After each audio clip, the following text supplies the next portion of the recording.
नमस्कार मित्रों, नव संवत्सर का आरंभ चैत्र शुक्ल प्रतिपदा से होता है।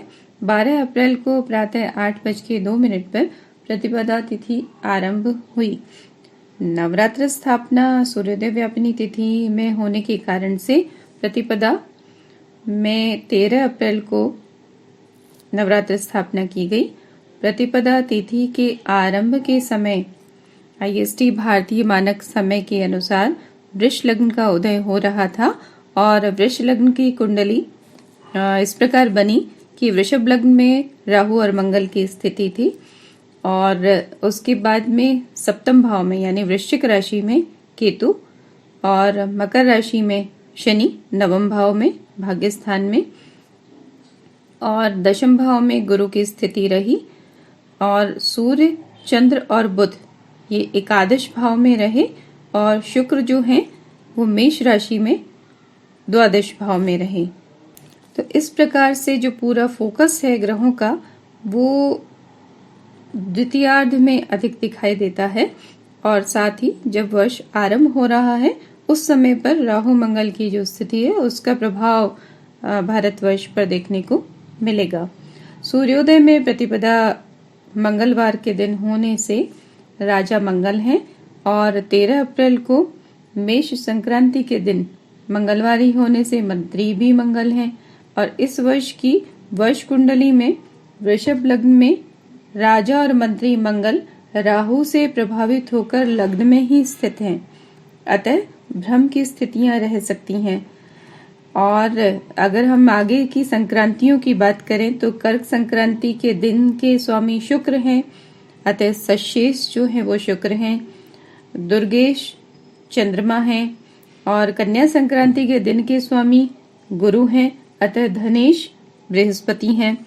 तुला संक्रांति के दिन का स्वामित्व इस वर्ष स्वयं सूर्य के पास है, अतः रसेश जो हैं वो सूर्य हैं।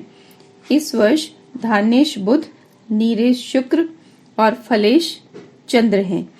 इनके संबंध में हम चर्चा एक बार फिर से करेंगे। अभी हम बात करते हैं जो कुंडली जो वर्ष कुंडली बनी है उसके संबंध में। तो मित्रों, वर्ष कुंडली के अनुसार विचार करने पर लग्नेश द्वादश में और लग्न में मंगल के साथ राहु की स्थिति सामान्यतः उत्तम स्थिति को इंगित नहीं करती। लग्न में मंगल राहु की युति दुर्घटना, प्राकृतिक आपदा, देश में विरोधी पक्ष का बहुत ज्यादा छल प्रयोग और विद्रोह की स्थिति पैदा करना भी दिखाई देता है और साथ में अग्नि भय और दुर्घटना जैसे परिणाम भी इस युति के हो सकते हैं। वर्तमान में जो कोविड है वो एक तरह से प्राकृतिक आपदा जैसा ही है, तो इसकी तीव्रता से बढ़ने का योग भी इसका परिणाम रूप हो सकता है। युद्ध या सीमा पर युद्ध जैसी स्थिति भी इसका परिणाम संभव है और जो पड़ोसी दुश्मन हैं उनके द्वारा छल पूर्ण जो व्यवहार है वह भी इस युति का परिणाम हो सकता है। कुल मिलाकर के भ्रमित करने वाली स्थितियां रहेंगी और जो प्राकृतिक आपदाएं हैं और जो दैवीय प्रकोप हैं वो किसी न किसी रूप में प्रकट होते दिखाई देते हैं, जिसमें कि कोविड सबसे प्रथम है जो एकदम से बढ़ता भी दिखाई दे रहा है। मंगल वर्ष का राजा होने के कारण अग्निकांड और जनधन की हानि की स्थितियां भी दिखाई देती हैं। अग्निकांड से जनधन की हानि की स्थितियां होती हैं, साथ ही शासक वर्ग भी युद्ध की अग्नितुल्य ताप से प्रभावित होते हैं और मंत्री पद मंगल के पास होने से चोरी ठगी का माहौल होता है। जनता के पास में अनेक रोगों की स्थितियां बनी रहती हैं, जिसके कारण से जनता को पीड़ा और कष्ट होता है। यद्यपि जिलों में सुख और शांति होगी और जो विद्वान वर्ग है वो अपने कार्य से विचलित होंगे। द्वितीयेश पंचमेश बुध और चतुर्थेश सूर्य और तृतीयेश चंद्र एकादश भाव में स्थित हैं, जो कि संसद और कानून व्यवस्था को दिखाते हैं, अर्थात राष्ट्रीय धन अथवा आयात निर्यात, बैंकिंग और व्यापारिक गतिविधियों से संबंधित जो निर्णय हैं वो संभव हैं। साथ ही शिक्षा संबंधी विशेष रूप से प्राइमरी शिक्षा और प्रशासनिक क्षेत्र में डाकतार विभाग, टेलीफोन आदि के क्षेत्र में और परिवहन के क्षेत्र में परिवर्तन या इस दिशा में कुछ अच्छे प्रयास होने संभव हैं। जल और कृषि संबंधी विशेष निर्णय और कानून सरकार द्वारा बनाए जा सकते हैं। इस संवत में जल और थल सेना, श्रमिक और चिकित्सा मंत्रालय के क्षेत्र में व्यय बढ़ाया जाएगा या इस क्षेत्र में कुछ नवीन प्रयास किए जाएंगे जिससे कि इन चीजों में और इन दिशाओं में सुधार होगा। जन रोग जो कि महामारी के रूप में फैला है, उसके लिए विशेष नीति और अन्य चिकित्सा योजनाओं पर सरकार का व्यय हो सकता है। जेल और गुप्तचर विभाग के संबंध में भी विशेष परिवर्तन किए जाएंगे और उन पर व्यय वृद्धि करके उनकी स्थिति में सुधार किया जाएगा। किंतु विरोधी जो गुप्तचर हैं वो हमारी जल और थल सेनाओं में सेंध लगाने की कोशिश कर सकते हैं, इसलिए इस दृष्टि से सजग रहने की आवश्यकता है।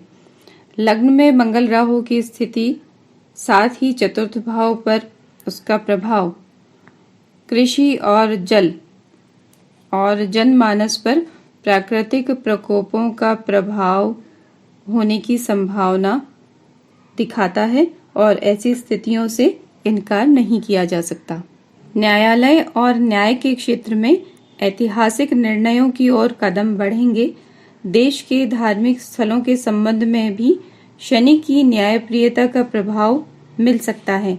वायुसेना का बल बढ़ाने के लिए देश के लिए अनुकूलताएं और शांति बढ़ाने के लिए प्रयास किए जाएंगे, लेकिन यहाँ भी सरकार को इन क्षेत्रों में स्पष्ट निर्णय लेने की आवश्यकता होगी, अन्यथा भ्रम की स्थितियां बनी रहेंगी।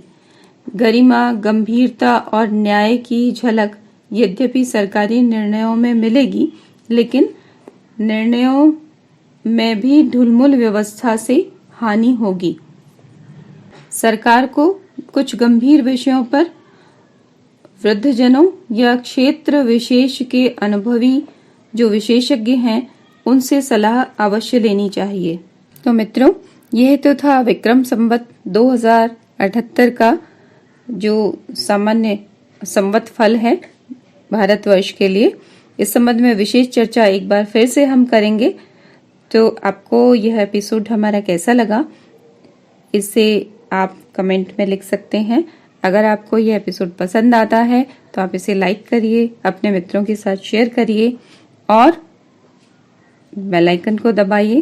कोई नई जानकारी अगर अपलोड की जाती है तो आपको उसकी जानकारी शीघ्र मिलेगी। धन्यवाद। अंजना जोशी की ओर से आपको पुनः आज सप्तमी की बहुत बहुत शुभकामनाएं। माँ भगवती आप पर सदा आशीर्वाद बनाए रखें और माता काली का ये जो प्रकृति है उसमें जो प्रकोप हैं उनको शांत करके हमारे देश को, हमारे लोगों को रक्षा का आशीर्वाद दें, उनको सुरक्षा का आशीर्वाद दें। जय माता की।